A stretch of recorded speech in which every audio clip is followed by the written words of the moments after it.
You know, when we talk about climate change, our minds usually jump to graphs, data, maybe melting ice caps. But what if the biggest story isn't about the planet's thermostat? What if it's about people? Because it is. There's a human crisis unfolding right now, and that's exactly what we're going to break down.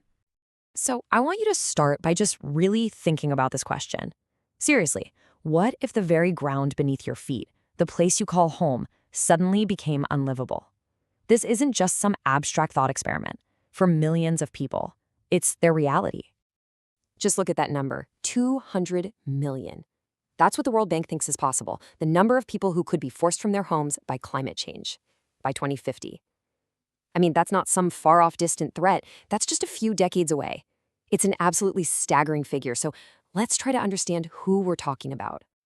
Okay, so to really get our heads around this, we're going to start with the scale of the crisis.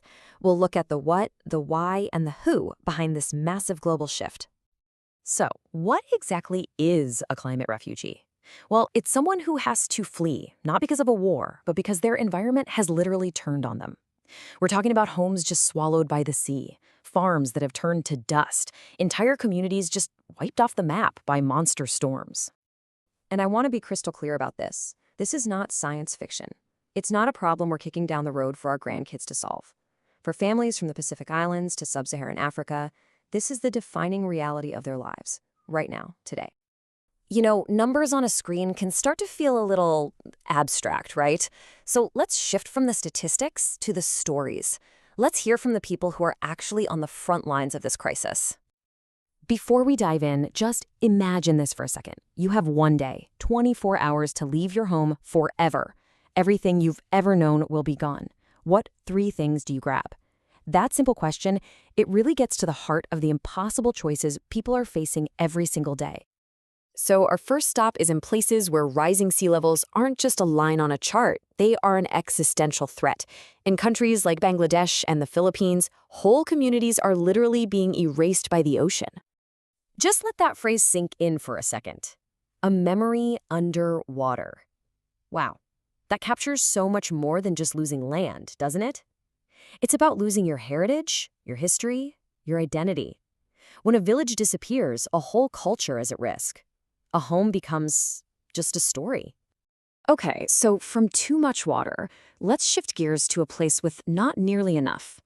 In places like Syria and across sub-Saharan Africa, the story is one of a crushing, prolonged drought. We're talking fertile land turning to dust, livestock dying off, a way of life that has existed for centuries just vanishing. And this quote, this points to something so important that we often miss in the headlines. We all heard about the Syrian war, right? But how many of us heard about the years of record-breaking drought that came right before it? That drought drove millions from their farms into crowded cities, and it helped set the stage for social unrest. Climate change is so often the silent trigger for conflict. And just in case you're thinking this is all happening somewhere over there, let's bring it closer to home. Right here in the U.S., in coastal Louisiana, communities are having to be abandoned because of land loss and hurricanes that just keep getting stronger. This is a global crisis, and it does not care about borders. So all of these personal stories, they don't just happen in a vacuum, right? They create these huge, just massive political and ethical challenges on the world stage. So now we're going to zoom back out and look at the incredibly complex politics of survival. This is where things get really, really complicated.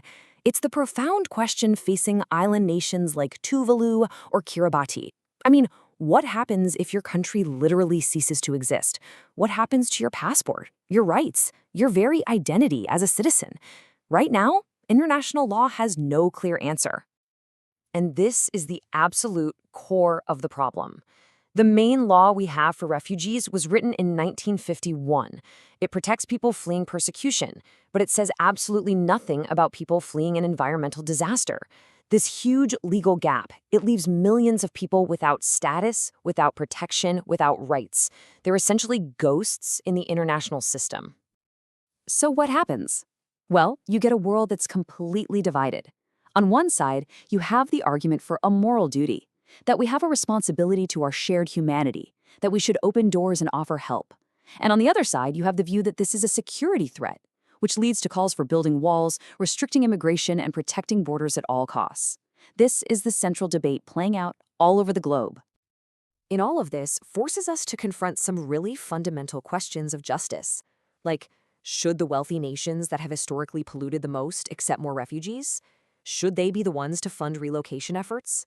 How do you even begin to balance the needs of your own nation with this massive global responsibility? These are not easy questions, but they're the ones we have to face now. So, where does all this lead? Well, it seems like we're standing at a crossroads with a high-stakes choice between a few very different futures. The paths ahead are pretty stark. One possible future is a fortress world, where nations just seal their borders, turn their backs, and likely ignite even more conflict. Another path is shared humanity, where we actually work together, create a global plan for relocation, aid, and integration. But if we do nothing, if we just let things slide, we risk the third path, collapse, a future of chaos and one migration crisis after another. The choice, ultimately, is ours to make. The physical reality of our planet is changing. That's a fact. The real question this leaves us with is whether our humanity, our compassion, can rise to meet the challenge.